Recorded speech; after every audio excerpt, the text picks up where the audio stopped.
Shalom teman-teman dan Pak sebelum kita mulai renungan pada pagi hari ini, mari kita bersama-sama bersatu di dalam doa. Bapa, kami ucap syukur Tuhan atas berkat dan kasih karunia-Mu sepanjang malam sehingga kami dapat bangun di pagi hari ini Tuhan. Sebentar kami mau mendengarkan sedikit dari firman-Mu, biar kiranya Engkau berikan kami telinga yang dengar-dengaran, dan berkati juga hamba-Mu yang akan menyampaikan sedikit dari firman-Mu Tuhan. Dan inilah doa kami yang jauh dari sempurna, kami ikhlaskan dalam nama Tuhan Yesus Kristus. Haleluya. Amin. Hari ini aku mau ajak kita merenung tentang sesuatu yang sederhana sebenarnya, tapi ini penting banget, yaitu apakah kita sungguh-sungguh hidup sebagai pengikut Kristus atau kita cuma sekedar dapat label kalau kita orang Kristen gitu, kayak Kristen doang. Nah, karena di zaman sekarang itu gampang banget buat kita kelihatan rohani, kayak kita bisa naruh salib di bio Instagram, tulis di bio TikTok kita sebagai Jesus follower, atau posting ayat Alkitab di story. Itu bukan hal yang salah, bahkan itu bisa menjadi cara sederhana untuk kita menunjukkan identitas kita. Tapi pertanyaannya, apakah identitas itu hanya berhenti di tulisan itu atau benar-benar kelihatan di dalam kehidupan sehari-hari kita?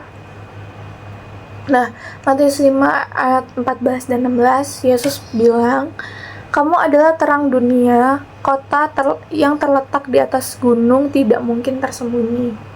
Demikianlah hendaknya terangmu bercahaya di depan orang, supaya mereka melihat perbuatanmu yang baik dan memuliakan Bapamu di surga." Amin. Yesus jelas banget di sini bilang kalau kita tuh dipanggil bukan cuma untuk ngaku kita sebagai orang percaya, tapi juga membawa hidup yang membawa terang gitu. Nah, terang itu fungsinya untuk kelihatan, untuk menolong orang di jalan yang gelap. Nah, terang itu bukan cuma label, tapi terang itu punya dampak yang nyata, yang bisa dirasain. Nah, kalau terang kita cuma ada di bio media sosial, tapi nggak terlihat dalam sikap dan perkataan, itu artinya terang kita belum benar-benar bersinar. Nah, Paulus juga menulis dalam 2 Korintus 3 ayat 2-3, kurang lebih kayak gini. "Kamulah surat Kristus yang dikenal dan dapat dibaca oleh semua orang." Ini keren banget karena Paulus bilang hidup kita itu kayak surat terbuka.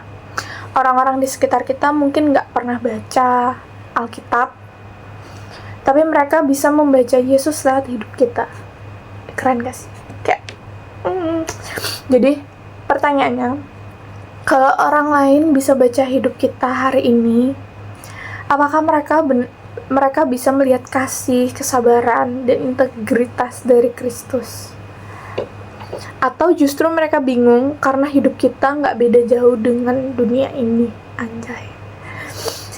Dan dalam Kolose pasal 2 ayat yang ke-6-7, Paulus mengingatkan, kamu telah menerima Yesus Kristus Tuhan kita. Karena itu hendaklah hidupmu tetap di dalam Dia, hendaklah kamu berakar di dalam Dia dan dibangun di atas Dia, hendaklah kamu bertambah teguh dalam imanmu. Ayat ini mengingatkan kita, kalau kita mau hidup berbeda, kuncinya bukan sekedar tampil di luar, tapi ya kita berakar di dalam Kristus. Orang bisa melihat buah kita, tapi buah itu hanya muncul kalau akarnya kuat.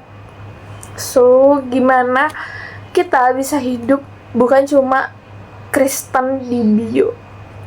Ini yang pertama, yaitu lewat perkataan kita. Anak muda zaman sekarang dikenal dengan cara ngomong kita, ya kan? Kayak, dia sopan, dia punya, kelihatan kalau orang tuh ngomong punya attitude gitu kan. Nah, sedangkan media sosial penuh dengan komentar, sindiran, bahkan hujatan. Tapi apakah kita berbeda? Apakah kata-kata kita bikin orang dikuatkan atau justru buat orang jatuh? Jadi kayak, itu hal yang paling mudah adalah diri perkataan kita sehari-hari. Yang kedua, lewat integritas kita.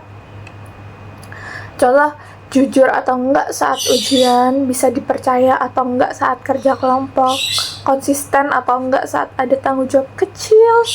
Itu semua cerminan iman kita. Dan dunia butuh anak muda Kristen yang bisa dipegang omongannya. Yang ketiga, lewat kasih kita. Kasih itu bukan cuma sekedar kata manis, tapi sikap nyata. Saat ada teman kita yang kesusahan, apakah kita peduli? Saat ada orang yang nyebelin, apakah kita tetap sabar atau malah kita marah-marah juga? Dunia bisa melihat Yesus bukan dari seberapa sering kita posting ayat, tapi dari seberapa tulus kita mengasihi. Nah, teman-teman, Yesus itu nggak cari fans yang cuma pasang status rohani. Dia cari murid yang berani hidup beda. Dunia nggak butuh lihat bio kita, dunia nggak butuh lihat hidup kita. Kalau kita benar-benar berakar dalam Kristus, maka identitas Kristen itu nggak hanya tertulis di bio kita, tetapi tercetak dalam karakter. Iman itu bukan sekedar status, iman itu adalah gaya hidup kita. Jadi hari ini, yuk kita sama-sama cek diri kita masing-masing. Kalau orang lain nggak pernah baca Alkitab, tapi mereka hanya lihat cara hidup, apakah mereka bisa melihat Yesus? Kalau jawabannya belum, mari kita mulai dari hal yang kecil, dari perkataan kita, dari sikap kita, dari cara kita mengasihi orang lain. Biarlah kita itu bukan cuma Kristen yang ada di bio kita itu, tapi Kristen yang nyata, yang hidupnya terang, yang hidupnya jadi terang, yang berakar dalam Kristus dan yang membawa orang lain memuliakan Tuhan. Amin. Jadi untuk menutup renungan pada pagi hari ini, mari kita bersama-sama bersatu di dalam doa. Tuhan Yesus, terima kasih Tuhan atas renungan-Mu pada pagi hari ini Tuhan. Kiranya kami dapat bersama-sama bertumbuh, berakar di dalam Engkau Tuhan Yesus Kristus. Bimbing kami untuk menjadi anak muda yang punya integritas, yang bisa menunjukkan bahwa kami benar-benar anak-Mu Tuhan. Dan biarlah apapun yang ada di diri kami Tuhan dapat memotivasi orang lain juga Tuhan. Tuhan, sebentar kami mau melanjutkan aktivitas kami masing-masing, kiranya Engkau berkati, Engkau sertai kami Tuhan. Engkau juga berkati Pak Erik Tuhan yang akan melanjutkan aktivitasnya Tuhan. Kiranya apapun yang akan kami lakukan hari ini dapat bermanfaat bagi kehidupan orang lain juga Tuhan. Terima kasih Tuhan Yesus, terima kasih hanya di dalam nama Tuhan Yesus. Haleluya. Amin.